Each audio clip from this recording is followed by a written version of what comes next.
Alors, comment pense un expert des courses hippiques? Comment fait-il ses choix? C'est ce qu'on va décortiquer ensemble aujourd'hui, en s'appuyant sur l'analyse d'un spécialiste pour plonger au cœur d'une course de légende, le prix du plateau de Gravel. Bon, pour bien commencer, il faut planter le décor. Et avant même de parler de chevaux ou de statistiques, il faut parler du lieu. Parce que toute bonne analyse, comme celle qui nous guide, commence par l'atmosphère, par l'âme de l'hippodrome de Paris-Vincennes. Pour qu'on s'imprègne vraiment de l'ambiance, l'expert qui nous sert de guide partage cette image très forte. On s'y croirait presque, non? On sent bien que ce n'est pas juste une question de chiffres. C'est une expérience, une sensation qui forge l'intuition. Alors, cette fameuse course, c'est donc le prix du plateau de Gravel. Et attention, on ne parle pas d'une petite course de village, hein. C'est un groupe 3, une épreuve internationale, bref, un vrai rendez-vous pour l'élite des trotteurs. Mais qu'est-ce qui rend cette course si spéciale? Eh bien, c'est le terrain de jeu, la fameuse grande piste de Vincennes. 2700 mètres, c'est déjà un marathon. Ensuite, il y a cette surface, le mâche-fer, une sorte de cendre noire sur laquelle tous les chevaux ne sont pas à l'aise. Mais le vrai, le terrible juge de paix, c'est cette montée finale. C'est elle qui trie les vrais champions du reste. Ok, le décor est planté. Maintenant, passons aux acteurs principaux, les chevaux. Et là, un expert ne voit pas juste une liste de noms. Non, il voit des catégories, des groupes, des niveaux de confiance. C'est vraiment le cœur de l'analyse. Tout en haut de cette pyramide, on a ce qu'on appelle une base. C'est le cheval de la course, celui qui semble cocher toutes les cases, celui sur lequel on pourrait presque tout miser les yeux fermés. Et pour cette course, la base, elle a un nom. Cobra Killer Car. Quand l'expert dit que sa régularité est effrayante, le mot est bien choisi. Imaginez, ça fait 2 ans qu'il ne finit jamais plus loin que deuxième. C'est juste monstrueux. En plus, l'analyse souligne qu'il arrive frais, parfaitement préparé. Bref, tous les voyants sont au vert. Mais bien sûr, aucune course n'est jamais jouée d'avance. Face aux grands favoris, il y a toujours un rival, un challenger principal qui est là pour lui mener la vie dure.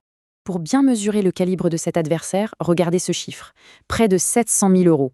Ce sont ses gains en carrière. Voilà, ça pose le personnage, non? On n'a pas affaire à n'importe qui. Et ce cheval, c'est Orchestro. L'analyse le désigne comme l'opposition directe. Il est idéalement placé au plafond des gains. Un terme qui veut simplement dire qu'il est au top de sa catégorie. Et pour ne rien gâcher, il est mené par une star des drivers, Éric Raffin. C'est clairement la menace numéro 1. Bien sûr, la course ne se résume pas à un duel. Derrière ces deux-là, il y a d'un côté les prétendants sérieux, des chevaux solides qui visent une place sur le podium. Et de l'autre, il y a les outsiders ou les coups de poker. Moins de chance sur le papier, c'est sûr, mais ce sont eux qui, sur un malentendu, peuvent créer la surprise et faire sauter la banque. Maintenant, on va faire une petite pause technique. Parce que pour vraiment suivre le raisonnement d'un pro, il faut parler sa langue. Il y a quelques mots-clés, un jargon à maîtriser pour comprendre toutes les subtilités. Alors, c'est quoi cette fameuse langue du turfiste? C'est ce qu'on va décoder tout de suite avec 3 termes essentiels.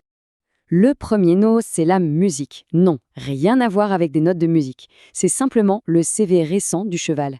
Quand on lit un A, 2 A, DA, ça se traduit par premier, deuxième, puis disqualifié. C'est un flash, un coup d'œil ultra rapide pour savoir s'il est en forme. Ensuite, le mâche-fer. On en a déjà touché un mot. C'est cette piste noire si particulière à Vincennes. L'analyse est très claire là-dessus. Soit un cheval adore ça, soit il déteste. Il n'y a pas de juste milieu. C'est un vrai facteur X qui peut tout changer. Et enfin, attention à ce mot, le déferrage. C'est un indice capital.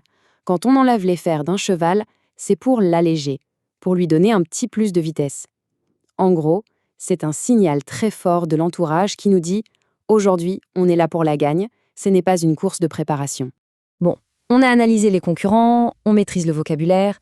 Maintenant, la question c'est, on fait quoi avec tout ça? Comment on transforme cette analyse en une vraie stratégie de jeu? L'expert nous propose en fait 3 chemins possibles. D'abord, le jeu prudent. On se concentre sur les 2 monstres, le 7 et le 13. Peu de risques, mais un gain potentiellement plus faible. Ensuite, le champ réduit. On garde nos 2 favoris en base, mais on les associe avec d'autres concurrents sérieux. C'est un peu plus audacieux. Et enfin, le ticket spéculatif, là c'est pour le frisson.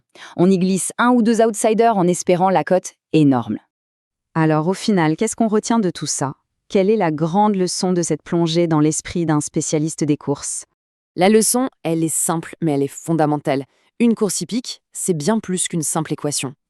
Les données, les statistiques, la musique, tout ça est crucial, mais ça ne fait pas tout. Et cette citation de notre expert résume tout à la perfection. Le papier, les performances passées, c'est la base, c'est le socle. Mais au moment décisif, à Vincennes, ce qui fait un champion, c'est le courage, c'est la qualité de la préparation. C'est un mélange de science et d'art. Et on termine donc sur cette question qui dépasse de loin le monde des courses. Au final, dans n'importe quelle compétition de haut niveau, qu'est-ce qui pèse le plus lourd? La performance mesurable, écrite noir sur blanc, ou le mental, le courage, cette étincelle qui fait les grands champions? C'est une bonne question à méditer.